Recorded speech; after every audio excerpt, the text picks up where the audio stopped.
Mesdames et messieurs, bonsoir et bienvenue au 20h bilingue de ce samedi 9 septembre 2017. Mimi Chimefo, bonsoir. Merci à vous, Nadine Yambutwa. Televiewers, good evening. We thank you so much for joining us in this edition of the Bilingual Newscast on Equinox Television. Tonight, the PAP political party of Aya Paula Bine reaches out to detainees of the Anglophone crisis at the Condé maximum prison in Yaoundé. During the visit that was today in the nation's capital, the party has called for the unconditional release. In the nation's capital, the party has called for the unconditional release of all English-speaking Cameroonians in jail. Also in this newscast, we talk about scores of families here in the country's economic capital, Douala, that are now frustrated after city council agents demolished dozens of houses that was in the city yesterday. They are now preparing to spend their second night in the open air. À la une de ce journal, une nouvelle société de gestion collective et droit d'auteur de l'art musical vient de voir le jour. La SONACAM a été créée ce samedi à Yaoundé au cours d'une assemblée générale et c'est Sanfan Thomas qui a été porté à la tête de cette structure comme PCA et des voix s'élèvent déjà donc pour contester cette nouvelle société. Et des familles, d'une dizaine de familles à Douala sans abri, elles ont vu leur domicile être rasé par des engins de la communauté urbaine. Ce déguerpissement fait suite à un litige foncier, un coup dur pour ces familles qui ne savent plus à quel sens se vouer, surtout en ce début d'année scolaire. Voilà pour le sommaire.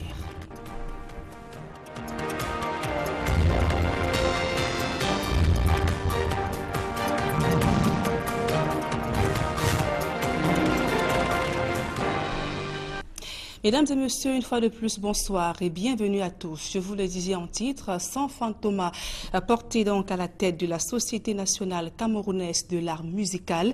La SONACAM est née ce jour à Yaoundé au terme d'une assemblée générale constitutive. Si Sanfan Thomas a été fait PCA, Manouf Dibango pour sa part donc a été désigné comme président d'honneur. Les travaux de ce samedi ont été boycottés par des artistes favorables pour la fusion CMC et SOCAM. Élisée Borba. Aïe Cyril.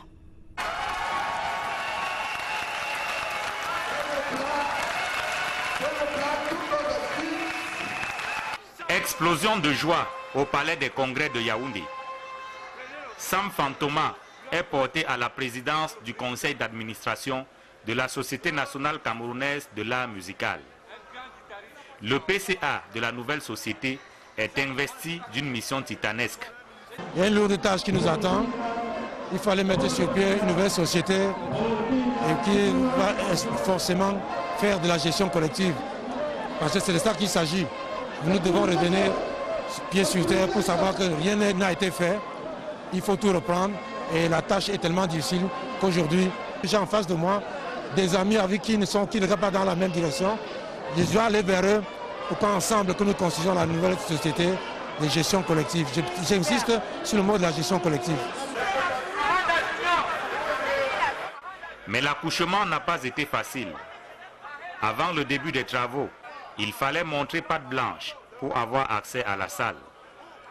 Le sous-préfet de l'arrondissement de Yaoundé 2e, accompagné des forces de l'ordre, veille au grain.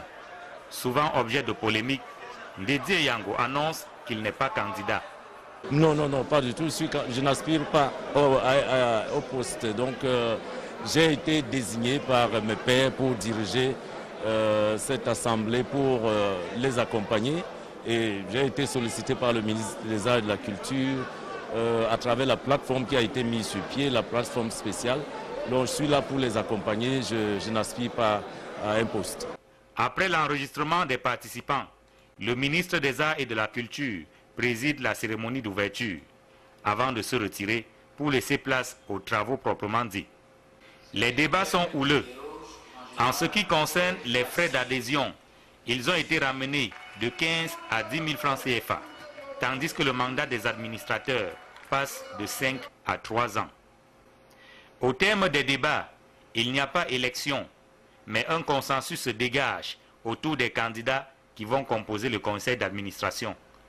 Ma plus grande belle impression, c'est de voir tous les artistes qui adoptent déjà le conseil d'administration et que les travaux se déroulent dans les bonnes conditions. Tout ce qu'on a dit dans les médias, vous constatez qu'il n'y a rien de tout cela. Et puis il est question que le conseil se mette au travail tout de suite parce que l'objectif majeur des artistes, c'est leur droit. Hein? Il faudrait que dès demain, que l'équipe en place se mette au travail. Je suis très ému parce qu'il y a une mission qui m'a été confiée. Et cette mission, c'était l'assainissement. Et aujourd'hui, cet assainissement a abouti. Vous avez vu, aujourd'hui, nous avons une nouvelle société. En tant qu'administrateur de cette nouvelle société, les artistes ne seront pas dessus. Je serai là pour veiller pour les bonnes causes. La Société nationale camerounaise de l'art musical est pour... Et précisons donc à la suite de ce reportage que l'autre faction en crise dans le droit d'auteur de l'art musical au Cameroun a sollicité et obtenu du juge administratif du Foundi un sursis en exécution de l'Assemblée générale constitutive de la SONACAM tenue ce jour à Yaoundé. Le ministre des Arts et de la Culture a donc décidé de passer outre, ce qui augure d'autres batailles judiciaires dans les jours à venir. Autre actualité dans ce journal, une dizaine de familles dans la rue à Douala. Ces habitants du quartier Cité de la Paix à Yassa, dans le 3e arrondissement de la ville de Douala, ont vu leur maison être détruite par des engins de la communauté urbaine de Douala. L'opération de déguerpissement fait suite à un litige foncier pendant devant les juridictions, les opposants à un homme d'affaires. Ces familles s'apprêtent ainsi à passer leur deuxième nuit à la Belle Étoile. Claude Eukwa et Kate Diarra. De nombreux habitants du quartier Yassa, lieu dit Cité de la Paix, sont désormais sans domicile. Ils ont vu leurs habitations détruites par des engins de la communauté urbaine, alors orientés jusqu'à eux par leur bourreau, un opérateur économique.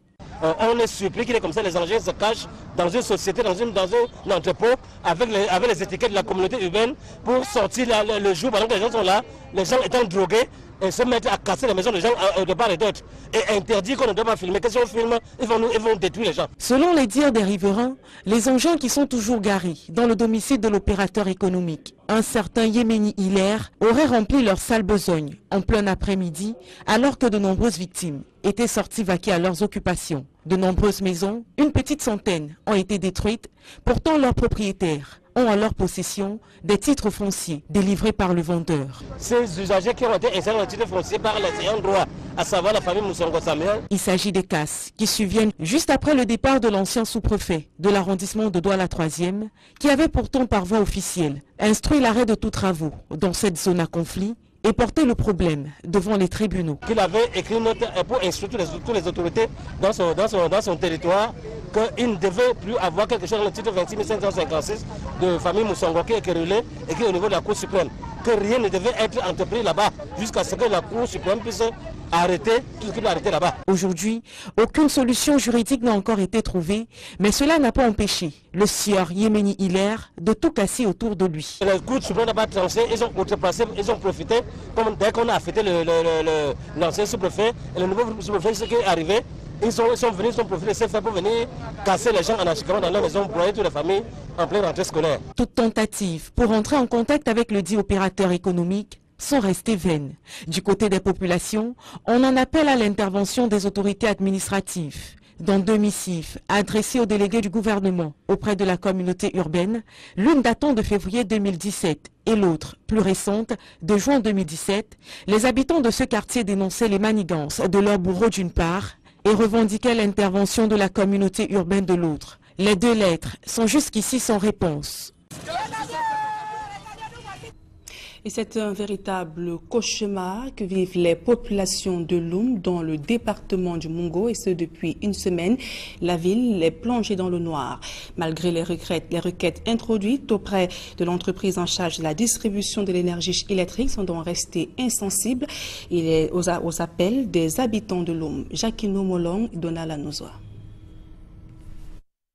Des pylônes en bois rattrapés par l'usure du temps portent péniblement ces transformateurs et câbles électriques qui tutoient le ciel de Loum. Le visiteur qui arrive dans cette localité du Mungo, région du littoral, est séduit par ces décors diurnes qui renseignent de l'existence de l'énergie électrique ici. Et pourtant, la réalité est tout autre. La ville de Loum est sans électricité depuis quelque temps.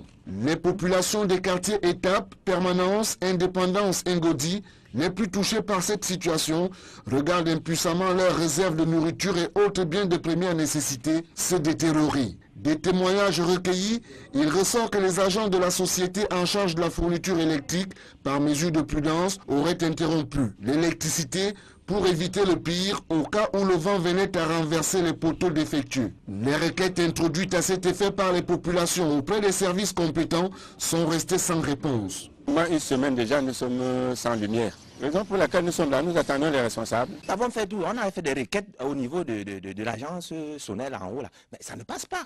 C'est depuis lundi. Et jusqu'à présent, on n'a même pas un essai de solution. Le relevé est passé ici. La maman, je lui ai parlé qu'il n'y a pas la lumière. La maman, je lui ai parlé qu'il n'y a pas la lumière. Il a dit à la maman que lui, rien que pour relever, il n'est pas là pour arranger les lumières. Les habitants de Loum, exaspérés, en appellent à l'intervention des pouvoirs publics. Nous sommes trop fâchés, trop fâchés. Nous sommes dans l'obscurité, ça fait 5 jours aujourd'hui. Ça ne donne pas. Il faut que l'État puisse veiller de voir comment il va travailler avec nous. L'appel de détresse des populations de Loum est aussi motivé par le calvaire que vivent les élèves de la localité, incapables pour l'heure de réviser les premières leçons de l'année scolaire.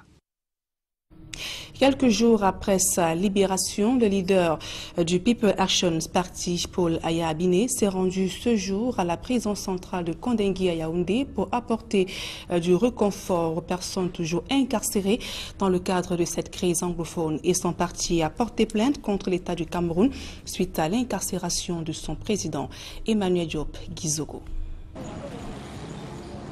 Aya Paul Abine est de retour parmi ceux avec qui il a partagé la même galère de l'incarcération pendant 8 mois. Le président du People's Action Party, PAP, s'est en effet rendu à la prison centrale de Kondengui. Porteur de victuailles, Aya Paul Abine a pu s'entretenir avec celles des personnes toujours incarcérées dans le cadre de la crise anglophone. Le souhait du PAP est que ces dernières soient toutes remises en liberté. En dehors de cette action de solidarité, le PAP annonce qu'il a porté plainte contre l'État du Cameroun pour obtenir des réparations à hauteur de 100 milliards de francs CFA suite à l'incarcération d'Aya Paul Abine. Pour le PAP, la qualité de haut magistrat d'Aya Paul Abine le mettait à l'abri d'une arrestation semblable à celle dont il a fait l'objet, ses droits étant violés systématiquement par l'État du Cameroun, avec à la clé une incarcération arbitraire. Les jours qui viennent promettent donc bien des explications entre le PAP, Aya Paul Abine et l'État du Cameroun devant les juridictions. Et toujours dans ce même registre, l'appel des patriarches du Fundi pour la libération des bêtis emprisonnés remet en cause dans la conduite de l'opération Épervier et dilue les revendications anglophones au Cameroun. Cet appel ne manque pas de soulever des interrogations sur la pertinence d'une telle démarche. Emmanuel Diop Gizogo une fois de plus. La boîte de Pandore est-elle ouverte à la suite de la libération des leaders anglophones et d'autres personnes incarcérées dans le cadre de la crise anglophone? Pour les patriarches Betty, la réponse sans équivoque est oui, puisqu'à leur tour, ils réclament la remise en liberté des figures Betty emprisonnées dans le cadre de l'opération Épervier. Une telle posture suppose que pour eux, les revendications dans la partie anglophone sont à situer sur le même pied que les poursuites dans le cadre de l'opération Épervier. Il en résulte au moins 2 conséquences immédiates. Selon eux, l'opération Épervier n'est pas gravée dans du marbre, dont la propension du tribunal criminel spécial à instruire essentiellement à charge jusqu'ici appelle certainement à un bémol.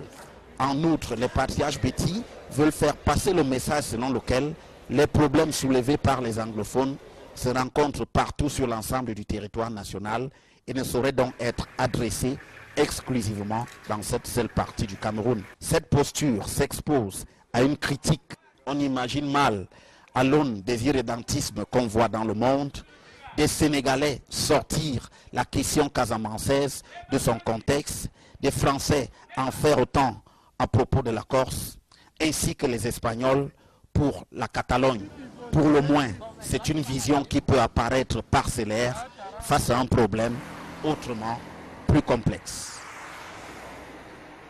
Tout autre chose à présent, les guerres mondiales et les colonies dans l'histoire, ce thème était au centre du 43e congrès d'histoire militaire qui vient de s'achever à Douala. La rencontre de 3 jours a permis de lever le voile sur un pan important de l'histoire du pays, à savoir l'histoire militaire. Albertine Bidjaga et Farel Bounia. C'était une première pour le Cameroun, mais également pour l'Afrique au sud du Sahara. Une rencontre pour lever le voile sur des épisodes marquants de l'histoire, ceux concernant les grands conflits et les grandes guerres. L'importance du projet trouve sa profondeur dans l'idée que les guerres et les grands conflits ont participé à façonner l'histoire des nations et partant celle du Cameroun. Guerre mondiale et colonie dans l'histoire. Et nous pouvons retenir que les guerres mondiales, qui étaient des guerres européennes au départ, sont devenues mondiales parce que nous y avons participé, nous en tant que colonie. On a participé aux 2 guerres mondiales, bien qu'étant une colonie, et le Cameroun a même participé à une 3e guerre mondiale, la guerre froide, qui s'est passée pendant que nous revendiquions notre indépendance. Et cette guerre, nous l'avons également gagnée, puisque nous sommes devenus indépendants le 1er janvier 1960. Donc nous pouvons retenir que les guerres ont participé au façonnement du Cameroun, mais les Camerounais ont transformé ce façonnement en une réalité purement camerounaise. Le choix du Cameroun pour abriter cette rencontre scientifique et culturelle n'a pas été fortuit. La complexité de son territoire, l'hospitalité légendaire de la nation ont plaidé en sa faveur. Connaître l'histoire militaire et les rapports entre les nations pendant les grands conflits de l'histoire est également un devoir de mémoire, a-t-on rappelé ici. Le 43e Congrès international d'histoire militaire tenu à Douala a été un succès sur toute la ligne. Le prochain rendez-vous est pris pour 2018 en Israël. Et du sport, pour sortir de cette première partie du journal, c'est officiel depuis hier, le voile qui a été levé sur la normalisation de la FECAFOOT et après 2 jours de négociations jusqu'au sommet de l'État, la mission conjointe de CAF-FIFA a mis fin au suspense et Maître Dieudonné Api donc, est le nouveau président du comité de normalisation de la Fédération camerounaise de football. Mais qui est Maître Dieudonné Api? Cet avocat chargé donc de réécrire la Bible du football camerounais. Quels sont ces faits d'armes qui justifient l'attribution du bâton de la normalisation du football camerounais? Élément de réponse dans ce reportage que signent Nana Paul Sabin et Maltida Kemazo. C'est un visage peu connu dans le monde du football, mais Dieudonné Api est un nom connu, bien connu, cité parmi les avocats les plus puissants du Cameroun. Conseil juridique de Samuel Eto'o-Fils, Dieudonné Api compte parmi les avocats qui ont défendu à ces jours le plus grand nombre de victimes de l'opération Épervier. La FIFA est donc allée chercher l'oiseau rare dans un prétoire pour normaliser la FECAFOOT en crise depuis 4 ans. Âgé de 66 ans, celui qui est appelé à présider aux destinées du football camerounais connaît bien le territoire national grâce à ses études qui lui ont donné l'occasion de séjourner à Boya dans la région du sud-ouest, en Konsama dans le littoral et à Yaoundé dans la région du centre. Sa décision de commencer sa carrière d'avocat dans la région de l'extrême nord lui permet aussi de connaître la partie septentrionale de son pays natal.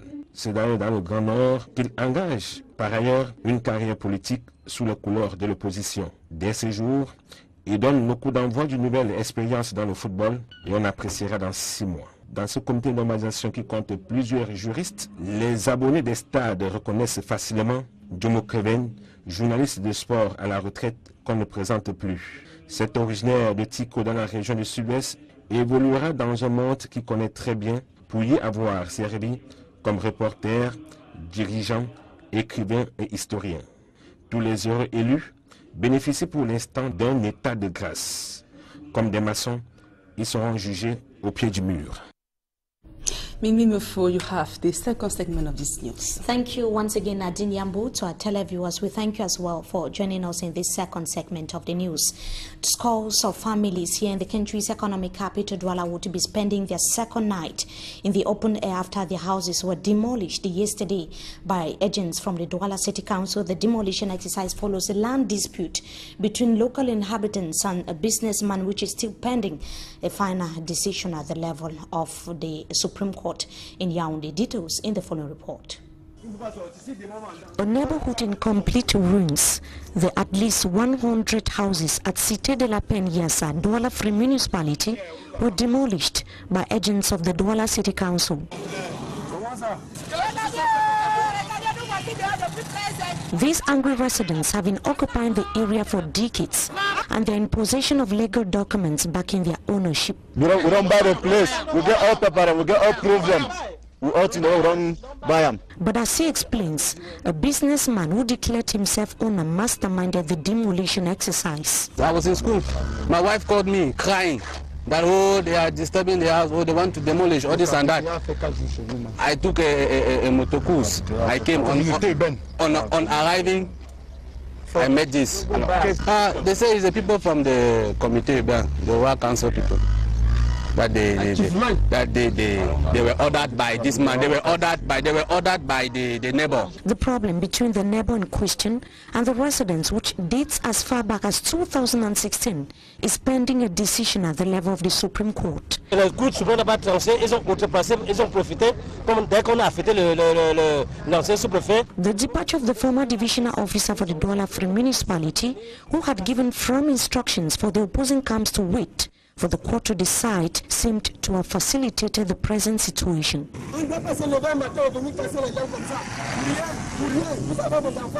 The accused businessman is still to react on the matter, while the population is accusing the Douala City Council of injustice. Ça m'a coûté quelque chose, une bagatelle peut-être de 5 millions, 6 millions.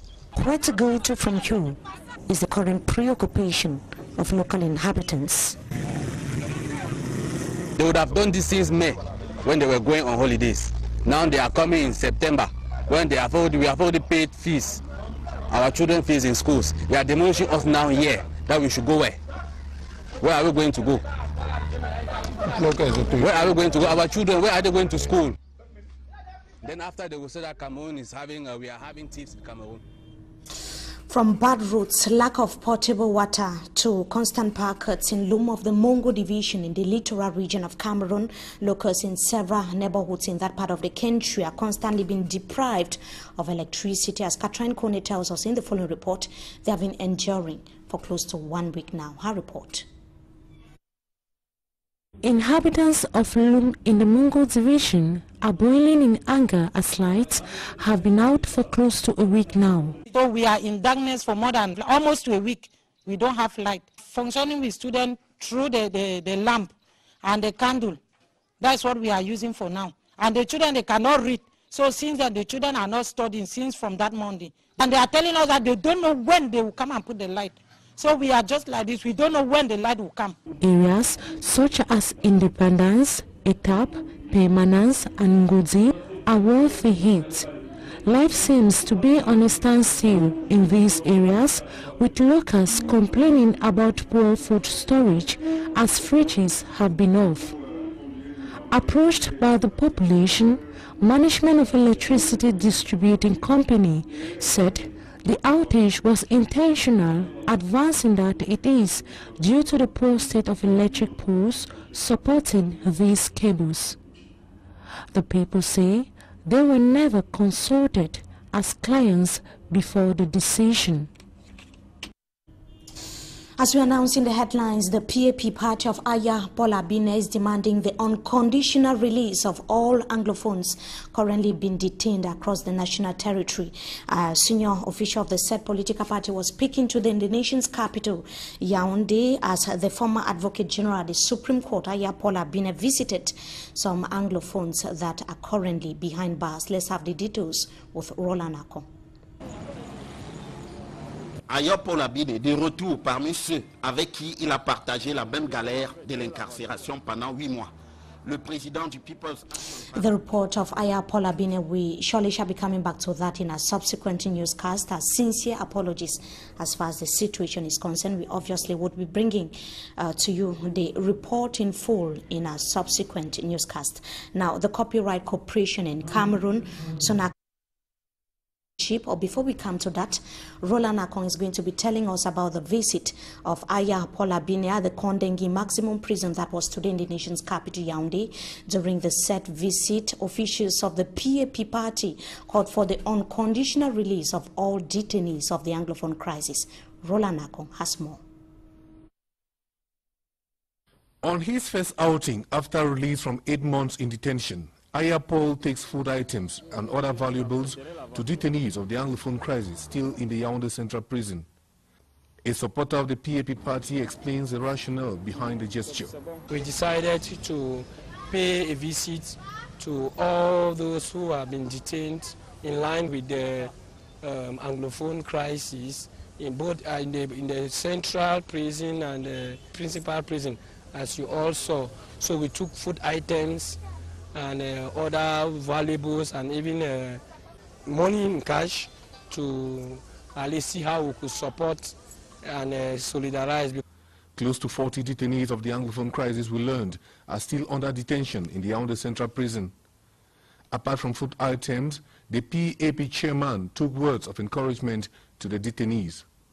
He met Mancho BBC. We were told that all the detainees, he met them and they were very, very happy and they were very high in spirit, and they were so happy and enthusiastic and they appreciated the gesture, and they also pleaded that there is a need for them to be released so that the dialogue table should be open, and even went as far as even saying that all those who are also in exile should be given pardon so that they return and see how we can move the country forward.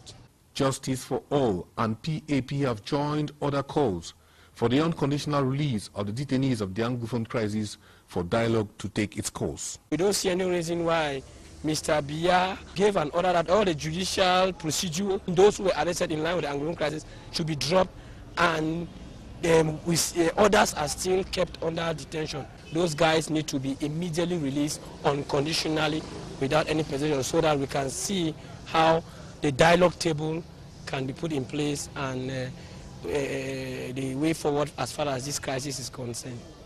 Aya Paul was released this month after spending 8 months in jail in the National Gendarmerie Detention Center in Yaoundé with no charges levied on him. We remain with Roland Akong in the nation's capital to add that the Copyright Corporation in Cameroon, Sonacam, now has a new leadership team that was elected during the General Assembly, which took place today in that part of Cameroon. Sam Fang Toma is president, assisted by Adeline Bekum, who is the vice president of Sonacam. The meeting was boycotted by several artists, as Roland Akong tells us.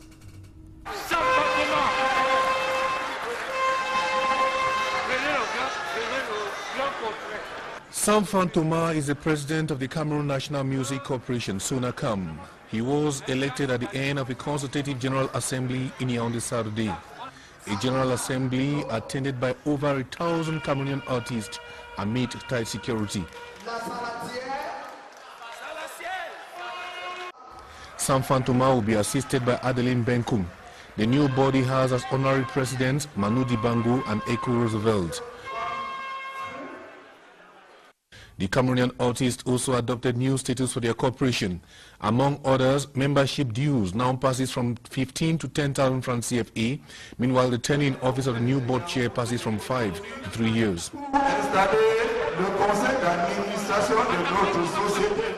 Some artists consider the Sonacam as an illegal corporation, saying there can be no new copyright corporation in Cameroon until the defunct CMC is liquidated. The matter is in court while Sonacam continues with its activities.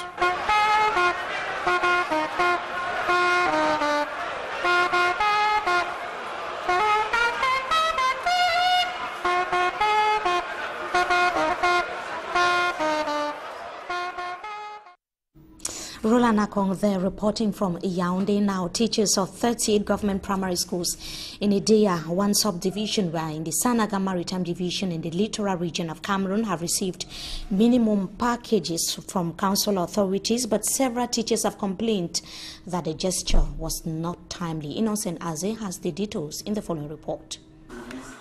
Though administrative authorities from 38 government primary schools in Edea 1 subdivision received the minimum package from council authorities, some of them blushed, saying it did not only come late but very insufficient for a school with 10 teachers and over 400 pupils.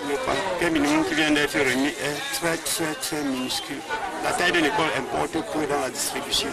Others say it came at the right time. cette année, c'est venu au bon moment. Nous sommes vraiment satisfaits. Il est assez rempli. The donation comprised mostly teaching materials, which the mayor of Edea One Council expects be fully maximized to impact knowledge and accelerate the learning process. Ça va nous permettre de remplir les capacités qu'il nous faut. Though they return to their respective schools with a gift, some beneficiaries called for a gross review of the donation against subsequent school years. C'est très lamentable. Le souhait serait que ce soit réellement revu et revu très grandement. Il y a beaucoup de manquements. To this head teacher, many needs are lacking, like chalk and books. She calls on the donors to do better next year. However, directors of the 38 government primary schools believe the grant from the Edea One Council will contribute to a successful 2017-2018 academic year in the municipality. Now we talk sports football. The 5-man team that is leading the normalization committee of the Cameroonian Football Federation were installed into their functions that was today in the nation's capital, Yaoundé, by the Minister of Sports and Physical Education, Pierre Ismail Bidumpat. They were appointed, that was yesterday, by the delegation of the World Football Governing Body and the Confederation of African Football, CAF, that were in the country. They have 6 months to manage FECAFOOT, establish new internal rules and regulations of the Cameroonian Football Federation, and equally conduct the election as far as FECAFOOT is concerned in 6 months from now. We now talk about matches counting for the 31st playing day of League One Championship that will take place in stadiums across the country this weekend. For the various matches that will take place tomorrow across the national territory, New Stars of Douala is going to play against Eding Football Club, Colombe against Kanong of Yaoundé, Dragon against Young Sports Academy, Astro of Douala, would lock ons with Future FC Racing against Lyon Blessé, and on Tuesday, that's going to be next week, Babotos Union, Aigle of Menua Apages, and Stade Rennais is going to play against UMS of Lom.